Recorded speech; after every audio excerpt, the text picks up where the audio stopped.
I would like to take a few minutes and discuss how important it is to understand mathematics and probability when making decisions, specifically in business.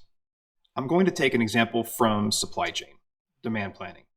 Demand planning is making sure that we have the parts that we need when we need them. So, what you do is you take annual usages, you look at lead times, how much you have in stock, and you combine this information to see if you do or do not need to order a part.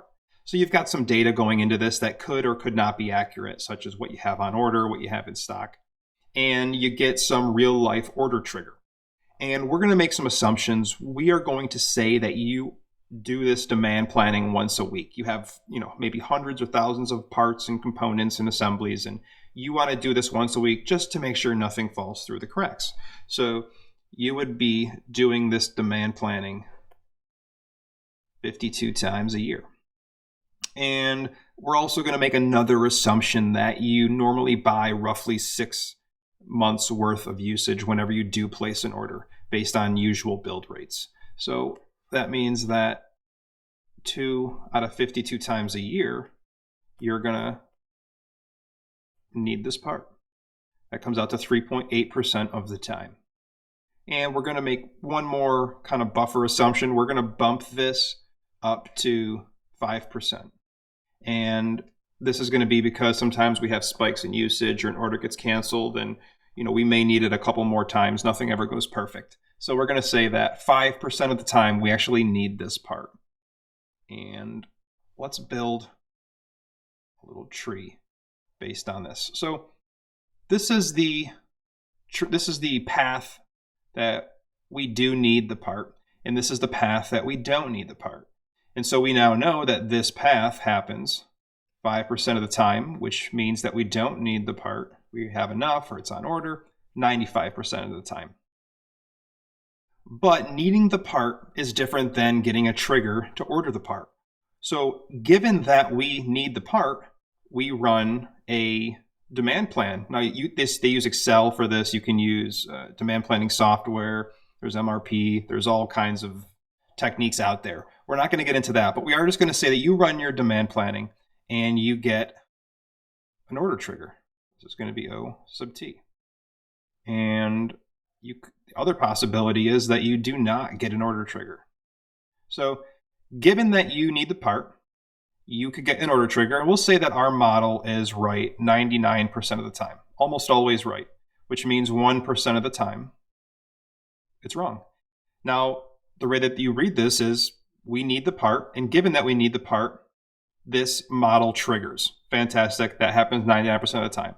If we need the part but don't get a trigger, that's called a false negative, and we're going to basically miss this part and production will shut down. But it only happens 1% of the time. On the other hand, we've got the same model, and most of the time we don't actually need this part.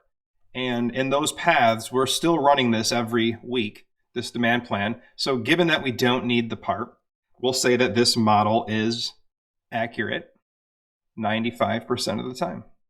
Meaning, given that we don't need the part, 95% of the time it won't give us an order trigger. And 5% of the time, some numbers are messed up. Maybe an order wasn't canceled. We think that we've got more, and we do get an order trigger. So this is called a false positive. We get a trigger, but we don't actually need the part. And what we want to figure out is, if we have an order trigger, so given the order trigger, what's the probability that we need the part? Now, this is not going to be 5%. 5% is the probability that we need the part, irrespective of getting a trigger or not.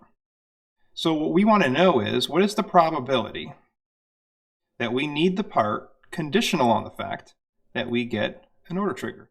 And this is why it's important to understand probability. So let's do a few things. Let's look at each individual branch here and look at what the probability of each one happening is. And for that, you just multiply each probability by its next step. So the probability that we need a part and we get an order trigger is 5% times 99%. And this is going to happen 4.95% of the time. Probability that we need a part and we don't get a trigger is barely ever going to happen. This is a very accurate model. So 1% times 5%.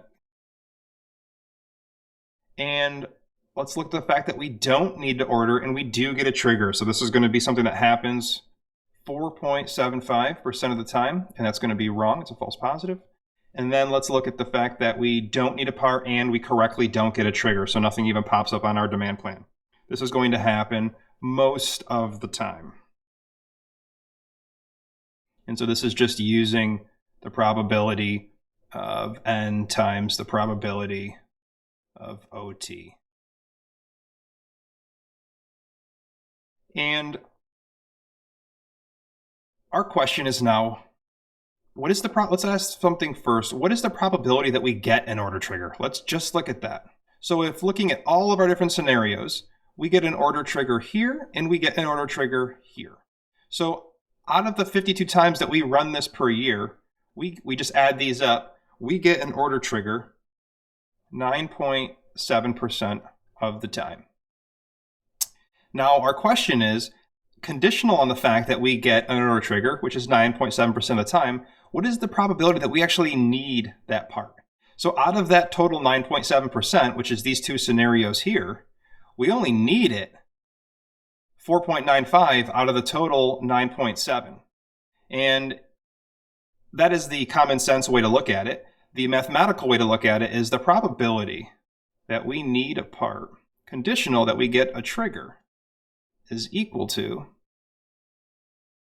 the probability of N